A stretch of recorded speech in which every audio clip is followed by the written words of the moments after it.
இவ்வளவு ஓப்பனா சொல்றீங்க, இவ்வளவு விஷயத்தை சொல்றீங்க, எவிடன்ஸ் எல்லாம் இருக்கா? இருக்கு, நான் கொண்டு வரேன்னா இன்னும் அடுத்த கட்டத்தில் உங்களுக்கு காமிக்கலாம். டாக்குமெண்ட் வச்சிருக்கேன்.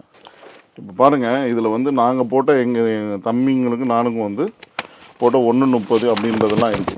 அமௌண்ட் விவரங்கள் இது எங்களுக்குள்ள போட்ட அக்ரிமெண்ட். 1:30ன்னு இருக்கா, 1:60 என் தம்பிக்குன்னு இருக்கா. அதே மாதிரி இவங்க கோர்ட்டில் இவங்களே கேஸை போட வேண்டியது 176/2023 போட்டு அந்த ஜட்ஜு என்ன பண்ணுறாருன்னா, நம்ம போயிட்டு நவம்பர் வாக்கில் வந்து 4ஆம் தேதி வாக்கில் ஒரு ஹியரிங் வருது.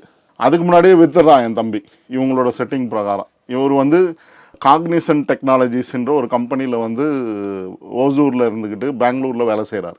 ஆனால் இங்கே என்னன்னு கேட்டிங்கன்னா பிரதிநிதி, திமுக பிரதிநிதி. இவர் ஒரு டாக்டர் படிச்சுக்கிறேன்னு பட்டம் போட்டுட்டு நாங்கள் என்ன பண்ணுறோன்னா, இங்கே பாருங்கள், இந்த அரசப்பன்றவர் என்ன பண்ணுறாருன்னா, நம்மக்கிட்ட வந்து என்ன சொல்கிறாருன்னா, நீங்கள் வந்து ஒரு மனு கொடுங்க, இந்த மாதிரி வந்து சார்பதிவாளருக்கு ஒரு மனு கொடுங்க, இந்த மாதிரி வந்து இது வந்து யாரும் பதிவு பண்ணக்கூடாது அப்படின்னு சொல்லி ஒரு லெட்டரை கொடுங்க அப்படின்னு சொல்லி இது பண்ணுறாரு. இதுக்கு பதிவு பண்ணி நம்ம வந்து லெட்டர் கொடுத்துருக்கோம். நம்ம லாஸ்ட் டைம் கூட சொன்னோம், சுகன்யான்னு ஒன்று இன்சார்ஜ் சார்பதிவாளருக்கு இதை கொடுத்துருக்கோம். அவங்க என்ன சொல்கிறாங்க, டு பி வெரிஃபைடுன்னு போட்டு அப்படி கிடப்பில் போட்டுடுறாங்க, ஆன்லைனில் ஏற்றலை. இதான் டாக்குமெண்டேஷன் பக்காவாக இருக்குது. இது கோர்ட்டில் என்ன சொல்லியிருக்கு, நம்ம வந்து கேஸ் பெண்டிங் 176/2024. ஜட்ஜு 4ஆம் தேதி என்ன பண்ணுறாரு, நாங்கள் கோர்ட்டில் போய் எங்கள் லாயர், இந்த செட்டிங் லாயர் ராஜேந்திரன் ஒருத்தர், இவர் தான் செட் பண்ணுறாரு எனக்காக. அவர் என்ன சொல்கிறாரு, இந்த மாதிரி நான் வித்துட்டாரு பாலமகேஷ் அப்படின்னு சொன்னால், அவர் என்ன சொல்கிறாரு, அதுக்கு நான் என்ன பண்ண முடியும், அப்போ ஏன் கோர்ட்டில் கேஸ் எடுக்கிறீங்க நீங்கள்? இந்த கோர்ட் இஸ் இன் லிஸ்ட் பெண்டிஸ்ன்னு சொல்லுவாங்க. இருக்கும்போது அந்த இதை பண்ணவே கூடாது, ரிஜிஸ்டர் பண்ணக்கூடாது. அதுதான். அப்புறம் நீங்கள் ஹியரிங்கே வரீங்க, ஒய் ஷுட் கோர்ட் ஃபங்க்ஷன் அப்படின்ற பட்சத்தில் வந்து ஒரு பி தனபால் என்றவர் வந்து அதெல்லாம் கண்டுக்காமல் என்ன பண்ணுறாருன்னா, விட்னஸ் ஏற்றுறாரு. அதாவது என்னென்னா மாஸ்டர் கோர்ட்டுன்னு சொல்லுவாங்க. அங்கே மாஸ்டர் கோர்ட்டில் எந்த ஆக்ஷன் இருக்குன்னா விட்னஸ் ஏற்றணும். அந்த விட்னஸில் ரெக்கார்டிங் ஆகி வரும்போது அங்கே போய் இவங்க சொல்கிறாங்க, நான் விட்ரா பண்ணிக்கிறேன் கேஸை.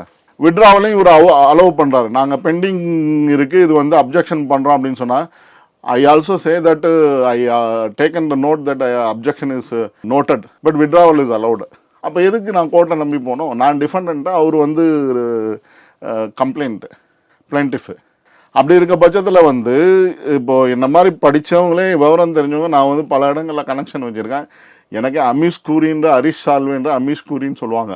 அவர் சொன்னால் உண்மை அப்படின்னு எந்த கோர்ட்லேயும் வந்து ஒத்துக்கிட்டு தான் ஆகணும். பல கேஸுகளில் வந்து ஆஜராயிருக்கிறார் அவர். அவரு மாதிரி ஆளுங்கிட்ட எனக்கு கனெக்ஷன் இருக்குது. சதீஷ் பராச்சரன் மாதிரி ஆளுங்களோட கனெக்ஷன் இருக்குது எனக்கு. என்னையே ஏமாந்தணும்னு நினைக்கிறாங்கன்னா இவங்கெல்லாம் எவ்வளோ பெரிய மாஃபியாக்களாக இருப்பாங்கன்னு நீங்கள் பார்த்து. பின்னணியில் இருக்கிறது சேகர் பாபு, மு க ஸ்டாலின்.